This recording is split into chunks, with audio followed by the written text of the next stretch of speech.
más, Walter, ¿eh? Mirá lo que es. Estás espléndida, te digo, es una bomba. Fátima la pasó muy mal, muy mal. Quiero que nos cuentes un poquito primero tu historia. Son los dos trasplantados bipulmonares, tienen los dos trasplantes de 2 pulmones. Sí. Y cada uno tiene una historia diferente, pero con un final que coincide, ¿no? Contanos, Fátima, primero, ¿cuál era la patología que vos tenías? Yo tengo fibrosis quística, es una enfermedad genética hereditaria que afecta al sistema respiratorio y al digestivo. Me lo detectaron recién a los 8 años, antes me trataban de asma en Entre Ríos. Bueno, me derivaron a Buenos Aires, al Hospital de Niños Ricardo Gutiérrez, donde conocí a la doctora Viviana. Y bueno, y desde allí empezamos un camino largo de transitar, con bueno, muchísimas cosas nuevas para mí, para mi familia. ¿Qué significó ese camino? ¿Cuánto tiempo estuviste internada? ¿Por qué la doctora es tan importante en tu vida? Yo siempre digo que es como una segunda mamá. Porque bueno, estuvimos muchos años juntas, totalmente desarraigados en ese momento, nos teníamos que venir a Buenos Aires y cuando nos decían Buenos Aires decíamos, uy, se nos viene el mundo encima, ¿no? Y bueno, llegamos, tuvimos el diagnóstico porque estábamos peleando con algo que no sabíamos qué era. Ahí estamos hablando, tenías 8 o 9 años. 8 años. Cuando me diagnosticaron, bueno, comenzó un camino que era de internaciones mensuales, a veces cada 4, cada 6 meses, de 15 a 21 días, me pasaban antibióticos endovenosos y yo podía volver a mi hogar y seguir con mi vida, obviamente con medicación oral, con nebulizaciones, kinesiología. Me costaba mucho respirar, la fibrosis quística produce un moco muy espeso que tapona las vías respiratorias y es invadido por diferentes bacterias que van deteriorando los pulmones. Bueno, transitamos muchos años juntas, nos peleábamos mucho. Tenía mucho carácter, ¿no? Fátima terrible, de chica, lo sigue teniendo, pero lo construyó. Gracias a esa fuerza y a esos caprichitos. ¿Se la escucha la doctora? Tiene un problema en el micrófono, me parece, ¿no? Sí, me parece que tenemos... ¿Hola? Ahora sí. Decías que tenía mucho carácter. Que mucho carácter y que eso nos hizo dar cuenta de que iba a poder contra todo lo que se proponía. Iba a luchar. Iba a luchar. Son dos historias de mucha lucha. Estos dos jóvenes que vemos acá son niños que han luchado mucho, ¿no? Con una capacidad de resiliencia enorme. Terrible. Y vos decías que se enojaba. Se enojaba y se me escondía en el baño del hospital. ¿Sí? Porque claro, yo la conocí a Fátima cuando ya tenía su enfermedad bastante avanzada y como ella contó, el pulmón se va deteriorando, se va rompiendo. ¿Cuándo descubren que Fátima necesitaba un trasplante? Eso es la evolución propia de la enfermedad. A medida que ella venía a los controles, cada vez tenía sus pulmones más destruidos, con una capacidad pulmonar cada vez más baja, y existen ciertos criterios que determinan qué paciente debe ser evaluado para un trasplante pulmonar y finalmente llega el día en que necesita el trasplante.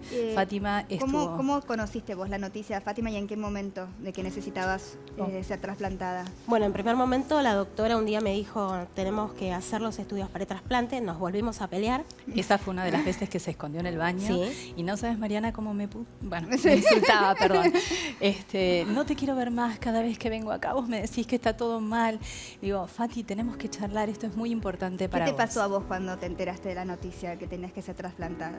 Yo siempre pongo el ejemplo de que cuando uno está mirando las noticias, está cocinando, cortando la cebolla y ve en el noticiero que hay alguien que pide por su ser querido que está esperando un trasplante. Muchas veces nos damos vuelta y seguimos haciendo nuestras cosas y lo dejamos pasar.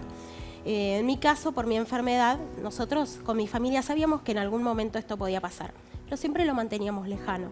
Y creo que el paciente piensa en la muerte enseguida cuando nos dicen el trasplante. Y no hay nada más erróneo que eso, sino es la puerta a la vida.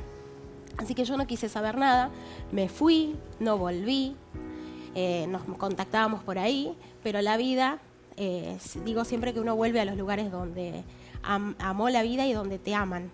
Y volví al hospital y después en el transcurso que yo me fui, no volví, estuve en otro centro que me estaban atendiendo y cuando me dijeron que necesitaba un trasplante era porque tenía el 22% de capacidad pulmonar, o sea, muy poco.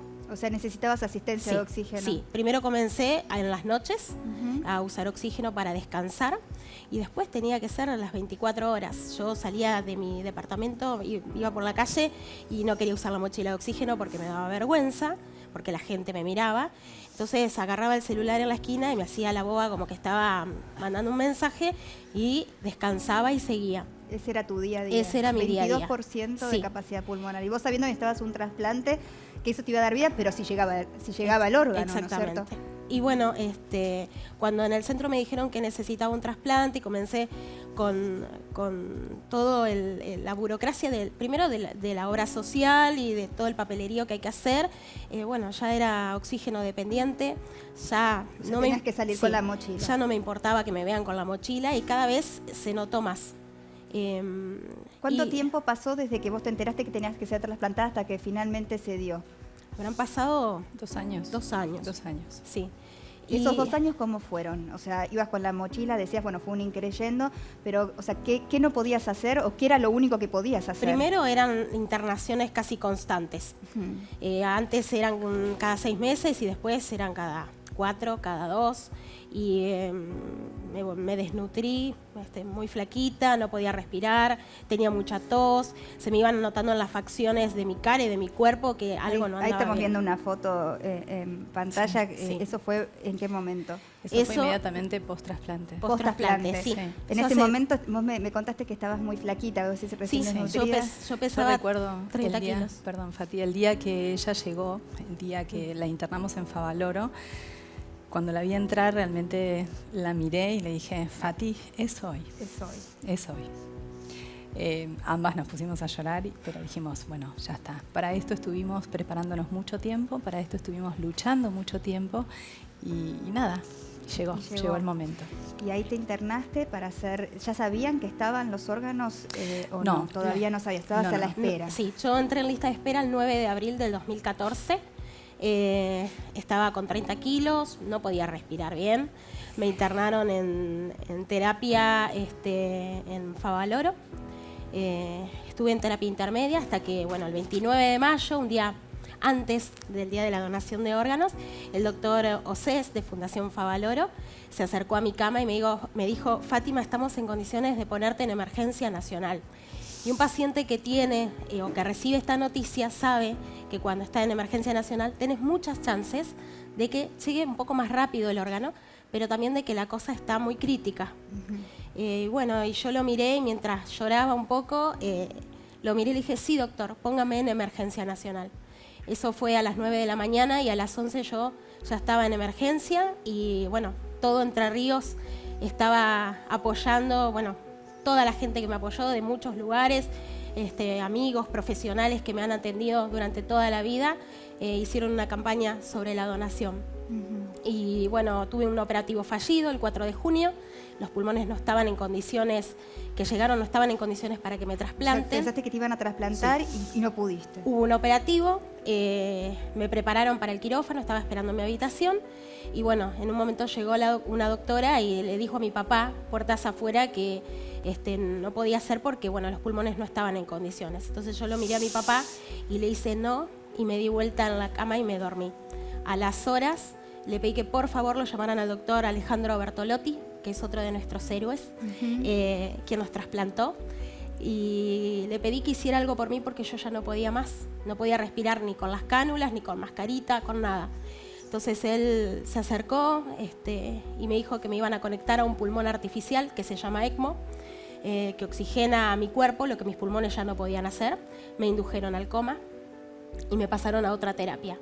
Yo estaba dormida, entubada y esperando ese soplo. Ese pulmón artificial nos daba un par de días más a esperar a que lleguen los órganos. Sí. Un par de días. Porque en ese momento, bueno, hace 4 años atrás, el ECMO, si pasaban más de 20 días, podía ocasionar efectos secundarios, para llamarlo de alguna manera. Se empiezan a deteriorar otros órganos y ya no podría recibir el trasplante. Entonces, uno de los médicos le informó a mi papá y a mi mamá que estaban conmigo en ese momento y les explicó la situación y mi mamá le preguntó al doctor, doctor, ¿cómo que la tienen que desconectar si sucede esto? Y el doctor le dijo a mi mamá, señora, no me haga ser más cruel. Entonces yo la miré y con una mirada de tranquilizarla, y cuando los médicos se fueron les dije a los dos que se quedaran tranquilos, que yo estaba en el lugar donde había luchado para ir y que ya excedía a los médicos, excedía a nosotros, que teníamos que esperar a que alguien diga sí a la donación.